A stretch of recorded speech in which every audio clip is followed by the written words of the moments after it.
So in the wee hours of winter mornings in Arkansas, where I grew up, on winter mornings before school, it could be very, very cold, even in Arkansas, even in a southern state. But I never felt that cold because I had a grandmother, a loving, doting grandmother, who would get up well before the sun and well before she nudged me gently to awaken for school. And on tiptoes, she would come into my room with matches and light the natural gas heater next to my bed on the floor. And so the flame would flicker just inches above the shag carpet, so close to the deep pile that we're probably lucky that we never burned the house down.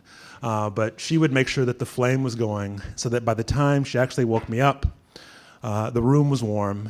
And by the time I got dressed and went into the kitchen, there was a hot breakfast waiting for me. And by the time she got me bundled up, we were ready to face the world.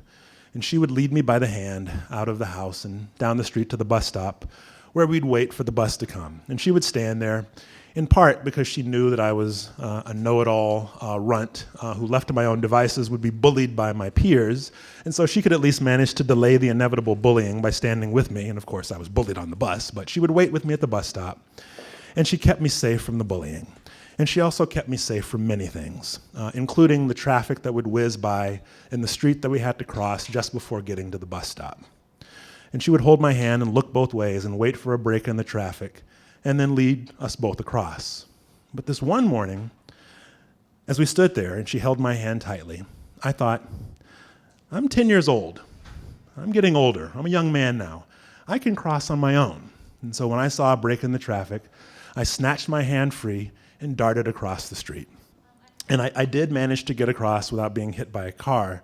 But what I didn't fully appreciate was, in our neighborhood, there were no sidewalks. On each side of the street, there were simply deep drainage ditches. And when there'd been a heavy rain, as there had been a night before, you couldn't tell exactly where the street ended and where the ditch began. And if you took one step too many, as I did, you would go headlong into the water. And so I did. A 10-year-old non-swimmer in water over his head. And I remember, and this might sound strange, but I remember that I wasn't afraid. I didn't thrash.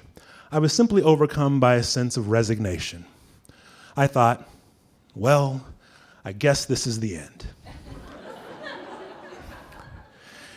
It's been a good 10 years. And I prepared to go home, as it were, and meet my maker. And as I hung there in a limp jellyfish float, waiting to meet my maker, I soon felt the strong hands of Scotty Compton, in front of whose house I had fallen in, Scotty Compton being one of the teenage boys in the neighborhood. And I felt his strong hands lift me out of the water and hand me over to my grandmother, who led me by the hand back home and got me out of my wet clothes and beat the shit out of me. And she did that not out of anger, but out of fear. As she had stood there watching me in the water, she, also a non-swimmer, not really knowing what to do, she had seen something that no parent, or in her case grandparent, ever wanted to see. She saw her child in the grips of something potentially lethal that she felt powerless to get him out of. And that was terrifying for her. And that terror expressed itself in every single lash that I got that morning, so I would never, ever do that again. And as an aside, she told me later that while I floated down the stream, all that she could see was the pom-pom at the end of my toboggan cap.